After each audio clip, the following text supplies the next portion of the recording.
Howdy folks, and welcome to thechefandthegrape.com. I am your host, Chef Christoph, and I wanted to tell you about something really exciting. Touriga Nacional. This is something pretty obscure in the wine world. It is a varietal that basically only grows one place on earth, and that's Portugal. Now, in Portugal, sorry, I was going to reach for the bottle, but I want to wait for a second because it's a bit of a surprise. In Portugal, Touriga Nacional accounts for about 2,800 hectares of production. 2,800 hectares is pretty small. You all know, or now at least you know, that I live and work in the Okanagan. Well, I live in British Columbia in Canada, and the Okanagan, of course, our largest growing region here in BC. 2,800 hectares would be a quarter, approximately, maybe a fifth, of our total wine production. Sounds like a lot, except this is one of the smallest wine producing regions in the world. Now, I know another region, California, and one producer alone who I'm thinking of is actually trying to grow his property to 3,000 hectares. One producer would have more production than all of the Touriga Nacional basically grown in the world. So there's really not that much Touriga Nacional grown anywhere. Jancis Robinson, for those of you who don't know, arguably one of the most knowledgeable people about wine anywhere on the face of the planet ever in the history of human beings. That's actually not an exaggeration, that's the truth. She has compared Touriga Nacional to the relationship between Cab Sauv and Cab Franc, and how the Cab Franc actually helps the Cab Sauv with its structure, with its body, that sort of thing. Because, of course, in the Douro region of Portugal, the Touriga Nacional for table wine is included as part of the blend.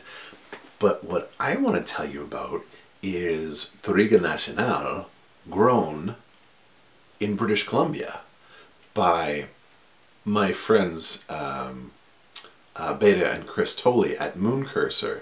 These are the guys who have the absolutely obscure labels. Yes, they are eye-catching.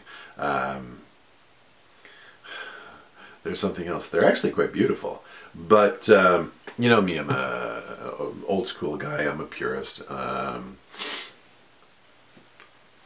Labels, whatever. They're to some people's taste, not to other people's taste, but they certainly stand out. What's more important than the label is what's behind the label, and that's the wine. Excuse me. This is something I wasn't expecting, really, to be honest. This is something so utterly textbook, and those of you who are actually watching my videos on a regular basis know that I've spent some time with wines of Portugal over the past few years. So to say that I know Portuguese wines would be a gross exaggeration of the facts.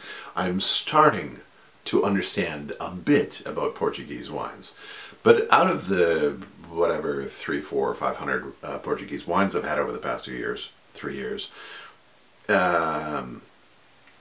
this absolutely plays out as a classic. I mean, first of all, take a look at it in the glass. Look at that. Oh my God. It's like somebody took a plum and beat it up. That's how bruised it is. So we know the concentration is amazing. On the nose, violet tones, ripe red and black berries. A bit of minerality, but it's not that same graphite pencil shaving minerality we get from Cab Sauv when it grows in Margaux or Pauillac. This is a little bit more flinty. I don't know, it's cool. It's a very exciting wine. And then on the palate,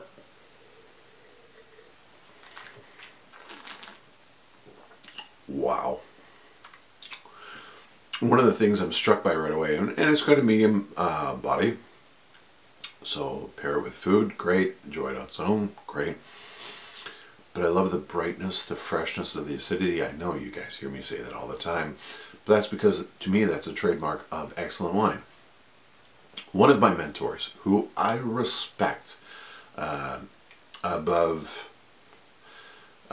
pretty much everybody else, he says, great wine always tastes like more. He says, great wine should never weigh down your palate. Great wine should brighten the palate, enliven the palate, and as soon as you have a taste of it, you want to have another taste. And you have a glass, and you want to have another glass. Great wine tastes like more. And wines that don't have brightness and vibrancy to their acidity, that don't have that little zip to them, well, those are not great wines. They might be good wines. They might be very good wines, but they're not great wines.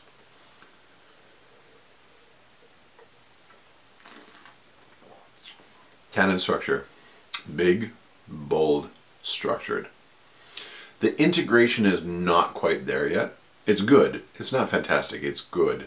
But this is a young wine. So these tasting notes are being made in August of 2015, and this is 2012 vintage. So after the time it's spent in oak, really, it hasn't had a lot of time in the bottle. And I imagine, from everything that I'm tasting, the concentration, the brightness, blah, blah, blah, blah, blah, that this actually has quite a few years left in it, and another 6-12 months in the bottle will only do it greater justice.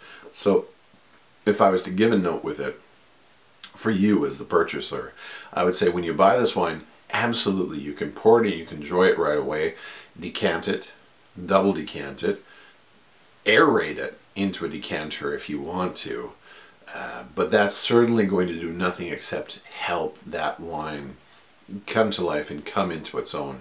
And if you really don't want to do that, then buy a case of it and put it downstairs in the basement. If you have a cellar, great. If you have a wine locker, great. Put it in there, forget about it. 12 months. I personally think it needs it. And as for food pairings, I actually want to treat this very much, well, what I want to play off of is the dark berry tones. That little bit of wild, gamey scent and flavor to it. I think that this is a natural with something like venison. I think that this is a natural with things.